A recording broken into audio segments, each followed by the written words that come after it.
அன்புக்குரிய சகோதரர்களே, அல் குர்ஆனிலே நம் எல்லோருக்கும் தெரிந்த ஒரு சூரா, எல்லா சின்ன பிள்ளையிலிருந்து பெரிய ஆட்கள் வரை மனநமிட்டிருக்கக்கூடிய சூரா. தொழுகைக்கு தக்பீர் கட்டினால் முதலில் அந்த சூறாவை தான் நாம் நாவுகளில் வெளிப்படுகிறது இல்லையா? குல் ஹுவல்லாஹு அஹத். இந்த சூறாவின் தனிச்சிறப்பு நிறைய இருக்கிறது. நான் ஒன்றை மட்டும் சொல்லி நான் செய்திக்கு வருகிறேன். தபூக் யுத்தம் நடைபெறுகிறது. நபிகளும் ஸல்லல்லாஹு அலைஹி வஸல்லம் அவர்களும் சஹாபா பெருமக்களும் தபூக்ல இருக்கிறாங்க. காலையில ஃபஜர் தொழுது முடிச்சிட்டு ஸல்லல்லாஹு அலைஹி வஸல்லம் உதயமாகக்கூடிய சூரியனையே உத்து பார்த்துட்டு இருக்கிறாங்க. ரசூலுல்லாஹ் பார்க்கும் பார்வையில் வித்தியாசம் இருக்கிறது. ஒரு விதமான ஆச்சரிய தொனி தெரிகிறது. சஹாபாக்களும் சரி ஏதோ வித்தியாசமா பார்க்கறாங்க ரசூலுல்லாஹ், ஏதாவது காரணம் இருக்கும். நபியின் அசைவுக்கும் கூட அர்த்தம் சொன்னவர்கள் சஹாபாக்கள், நபியின் கண் அசைவுக்கும் கூட காரணம் சொன்னவர்கள் சஹாபா பெருமக்கள். ஏற்றுக்கொண்டார்கள், அப்படியே அதை முன்மொழிந்தார்கள், பின்பற்றினார்கள். எனவே அவர்கள் வாழ்ந்ததற்கு பிறகும் இன்று வரை அவர்கள் இல்லை உலக அழிவு நாள் வரை அந்த சஹாபாக்கள் கொண்டாடப்பட்டு கொண்டே இருப்பார்கள். பார்த்துக்கிட்டே இருக்காங்க. கொஞ்ச நேரம் கழிஞ்சது. Karim's biryani paradise at liberty and catering services, கோடம்பாக்கத்தின் அறுசுவை அடையாளம். ஜிப்ரீலே வந்துட்டாங்க. வந்த ஜிப்ரீல் அலைஹிஸ்ஸலாம் இடத்திலே நபி ஸல்லல்லாஹு அலைஹி வஸல்லம் பார்க்கிற காட்சியை பார்த்து ஜிப்ரீல் அலைஹிஸ்ஸலாம் கேட்கறாங்க, என்ன நபியே, டெய்லி தான் சூரியன் உதிக்குது, அந்த மாதிரி இன்னைக்கும் உதிச்சிருக்கு, நீங்க ரொம்ப ஆச்சரியமா பார்க்குறீங்களா என்னன்னு கேட்டாங்க. இல்லை, இந்த சூரியன் வெளிச்சத்தில் இதனுடைய கதிரினுடைய அந்த ஜுவாலையில் அந்த வெளிச்சத்தில் கொஞ்சம் டிஃபரெண்ட் தெரியுது, என்னன்னு தெரியல, ஏதோ ஒன்று நடந்திருக்கும் என்று நினைக்கிறேன். ஜிப்ரீல் அலைஹிஸ்ஸலாம் சொன்னாங்க, உண்மைதான். உங்க தோழர்களில் ஒருவர் முஆவியத் இப்னு அபி முஆவியா அல்-லைஸி ரலியல்லாஹு அன்ஹு மதீனாவில் இறந்து விட்டார். அவருடைய இறப்பு செய்தியை கேட்டு வானத்திலிருந்து மலக்குகள் இறங்கியிருக்கிறாங்க. ஒளியிலான மலக்குகள் வந்ததினாலே சூரியனே ஒரு பேரொளி, ஒளியாலான மலக்குகளின் வருகை அதிகம் இருந்ததினாலே இன்னும் அந்த பேரொளி கூடி இருக்குது. நீங்க வேணா பார்க்குறீங்களா, முஆவியாவுடைய அந்த தீதாரை உங்களுக்கு காட்டட்டுமா? ஹஜ்ரத் ஜிப்ரீல் அலைஹிஸ்ஸலாம் கேட்டாங்க. ரசூலுல்லாஹ் ஆமாக்கா பார்க்கணும்னாங்க. மதீனாவில் இருக்கும் ஹஜ்ரத் முஆவியத் இப்னு அபி முஆவியா அல்-லைஸி ரலியல்லாஹு அன்ஹு அவர்களுடைய அந்த முகத்தை ஜிப்ரீல் அலைஹிஸ்ஸலாம் பூமியை சுருக்கி நபிகளுக்கு காண்பிக்கிறார்கள். பார்த்தாங்க. பார்த்துட்டு கொஞ்ச நேரத்தில் ரசூலுல்லாஹ் சொன்னாங்க, அவருக்காக நான் தொழ வைக்கணும், தாராளமாக செய்யலாமே. ரசூலுல்லாஹ் தொழுகைக்காக வேண்டி தக்பீர் கட்ட எல்லாத்தையும் நிற்க சொல்றாங்க. சஃப்ல இருந்த சஹாபாக்கள்லாம் நிற்கிறாங்க. ஜிப்ரீல் சொல்கிறார்கள், யா ரசூலுல்லாஹ், உங்களுக்கு பின்னால் மலக்குகளின் எங்கள் அடியும் இங்கே நிற்க போகிறது. ஏற்கனவே மலக்குகள் வந்து இறங்கியிருக்கிறாங்க, நீங்க தொழ வைக்கிறீங்கன்னு கேள்விப்பட்டு மலக்குகள் இந்த ஜனாசா தொழுகையிலையும் பங்கெடுக்க வர போறாங்க, தாராளமாக வரலாம். ஜிப்ரீல் சொன்னாங்க, 2 சஃப் நிறைய நிற்க போறாங்க மலக்குகள். 2 சஃபா? நம்ம நினைக்கிற மாதிரி நம்மளுடைய பள்ளியினுடைய சஃபை கணக்கெடுத்துக் கொள்ள வேண்டாம். ஹதீஸிலே வருகிறது, அங்கே ஒரு சஃபிலே 70,000 மலக்குகள் நின்றார்கள். ஒரு சஃபில் 70,000 மலக்கு. 2 சஃப்ல 140,000 மலக்குகள் இருக்கிறார்கள். தொழுகை நடக்கிறது. ரசூலுல்லாஹ் துஆ செய்றாங்க, முடிஞ்சது.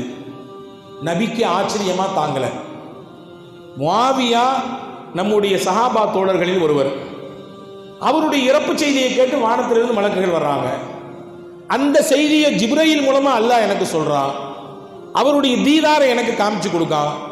நான் தொலை வைக்க போறேன்னு செய்தியை கேள்விப்பட்டு மலக்குகள்லாம் வந்து 2 சஃப்ல நின்று 140,000 மலக்குகள் தொழுதுருக்கிறாங்க. இப்ப கேட்டாங்க, நபி பிமனால ஹாதிஹில் மன்சில, இந்த உயர்ந்த அந்தஸ்தை முஆவியத் இப்னு அபி முஆவியா அல்-லைஸி எப்படி பெற்றுக்கொண்டார் அப்படின்னு கேட்டாங்க. எப்படி முடிஞ்சு இவ்வளவு பெரிய அந்தஸ்து? மலக்குகள்லாம் வந்து இவ்வளவு கூட்டமா அவருடைய ஜனாசாவில் பங்கெடுக்கிறது. நம்முடைய ஊரிலே யாராவது ஒரு இறந்து போனால் அவருடைய ஜனாசாவில் கொஞ்சம் கூடுதலாக மக்கள் எதிர்பார்த்ததை விட அதிகப்படியாக கலந்து விட்டால் நமக்கெல்லாம் அதுவே ஒரு வாரத்திற்கு பேச்சாக இருக்கும். எவ்வளோ பேர் வந்துட்டாங்க அவருடைய ஜனாசாக்கு, எங்கெங்கெல்லாமோ வந்துட்டாங்களே, அங்கேருந்து வந்துட்டாங்களே, இங்கேருந்து வந்துட்டாங்களே, அவர் வேலை செஞ்ச ஊர்லேருந்து வந்துட்டாங்களே, அவர் முன்னாள் பழகின இடத்துலேருந்து வந்துட்டாங்களே, எவ்வளவு கூட்டம் என்று அந்த பேச்சாகவே ஒரு சில நாட்கள் கடந்து போகும் இல்லையா? முஆவியத் இப்னு அபி முஆவியாவிற்கு வானத்திலிருந்து மலக்குகள் வந்திருக்கிறாங்க. மலக்குகளின் தலைவர் ஹஜ்ரத் ஜிப்ரீல் அலைஹிஸ்ஸலாம் வந்திருக்கிறாங்க. இப்போ ரசூலுல்லாஹ் கேட்டாங்க, என்ன காரணம் அப்படின்னு கேட்டாங்க. ஹஜ்ரத் சையதுனா ஜிப்ரீல் அலைஹிஸ்ஸலாம் சொன்னார்கள், அவருடைய இந்த பிரபல்யத்திற்கு, இவ்வளவு பெரிய அந்தஸ்தின் உயர்வுக்கு காரணம் ஒரே ஒரு சூறா தான். நான் ஒரு சூறா, அதுதான் அவருடைய அந்தஸ்தை இப்படி உயர்த்திருச்சு. நான் என்ன சூறான்னு கேட்டாங்க நபிகள். பிஹுப்பி குல் ஹுவல்லாஹு அஹத், குல் ஹுவல்லாஹு அஹத் என்ற சூறாவை முஆவியத்துன் அபி முஆவியா லைஸி ரொம்ப பிரியப்பட்டார். உச்சகட்டமான பிரியம் அவருக்கு அந்த சூறாவை. அவர் உட்கார்ந்திருந்தாலும், நின்றாலும், படுத்தாலும், நடந்தாலும், பயணித்தாலும், எங்கே போனாலும் இந்த சூறாவை திருப்ப திருப்ப திருப்ப திருப்ப ஓதிட்டு இருப்பார். அதிலே அல்லாஹ் தன்னை பற்றி சொல்லுகிறான். அல்லாஹ் தன்னை பற்றி சொல்லுகிறான். தான் யார்? அஹத், ஒருவன். சமத், தேவையற்றவன். லம் யலித், யாரையும் அவன் பெறவில்லை. வலம் யூலத், அவனுக்கு யாரும் பெற்றோர்கள் இல்லை. வலம் யகுல் லஹு குஃபுவன் அஹத், அவனுக்கு இணை உலகத்தில் யாரும் எதுவும் இல்லை. உலகத்தில் இப்படி ஒரு இலாஹியத்தை, இறை இயலை சொன்ன மார்க்கம் இஸ்லாம் மட்டும்தான். இறைவனின் தன்மை என்றால் என்ன என்பதை 5 வார்த்தைகளை கொண்டு வட்டுருக்கமாக தெளிவாக குர்ஆன் மட்டும்தான் முன்வைக்கிறது. அல்லாஹ் அவர் அவருடைய தன்மை சொல்லப்படுகிற அந்த அத்தியாயத்தை பிரியப்பட்டார்ன்றதுனால அல்லாவும் அவரை ரொம்ப பிரியப்பட்டான். அல்லாஹ் பிரியப்பட்டா எப்படி இருக்கும்ன்றதை உம்மத்திற்கு காட்ட நினைச்சான். அபி முஆவியா, முஆவியத்துக்கு அபி முஆவியினுடைய மௌத்தின் மூலமாக அதை காண்பிச்சுட்டா நாங்கள் ஹஜ்ரத் ரசூலுல்லாஹி ஸல்லல்லாஹு அலைஹி வஸல்லம் இடத்திலே ஜிப்ரீல் அலைஹிஸ்ஸலாம். அன்புக்குரிய சகோதரர்களே, இங்கே நான் சொல்ல வரக்கூடிய தகவல் என்னவென்றால், அல்லாஹ் தன்னை பற்றி இந்த உலகத்திற்கு நபியை வைத்து சொல்கிறான். குல், நீங்க சொல்லுங்க நபியே, யார் அல்லாஹ்னா யார் சொல்லுங்க. நீங்க குல் சூறாக்களிலே முக்கியமான சூறா இது இல்லையா? நபியை நீங்க சொல்லிக் கொடுங்க. நான் யார் என்பதை நீங்க சொல்லுங்க. இந்த உலகத்தில் ஏகத்துவம் என்ன என்றால் நீங்க சொல்லுங்க. என்னுடைய பண்பு என்ன நீங்க சொல்லிக் கொடுங்க. என்னுடைய தன்மை என்ன நீங்க சொல்லிக் கொடுங்க அப்படின்னு சொன்ன அல்லாஹ் முஹம்மது நபியை பத்தி தானா சொல்றான்.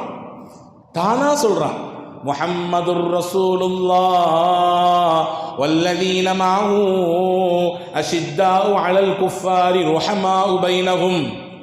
நபியை பற்றி மட்டும் அல்லாஹ் சொல்லவில்லை, நபியோடு யாரெல்லாம் இருப்பார்கள், அவர்களின் தன்மை என்ன, அவர்களின் அடையாளம் என்ன, அவர்களுடைய இயல் பழக்கம் என்ன, பண்புகள் என்ன, அதையெல்லாம் கூட விலாவரியாக அல்லாஹ் பேசுகிறான்.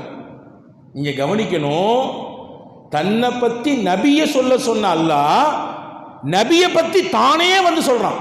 அப்படின்னா நபியின் அந்தஸ்தும் அவர்களுடைய மகத்துவமும் இந்த உம்மத்திற்கு, உலகத்திற்கு புரிய வைக்க வேண்டும் என்று அல்லாஹ் விரும்பினான். எனவே தானாக முன்வந்து சொல்கிறான்.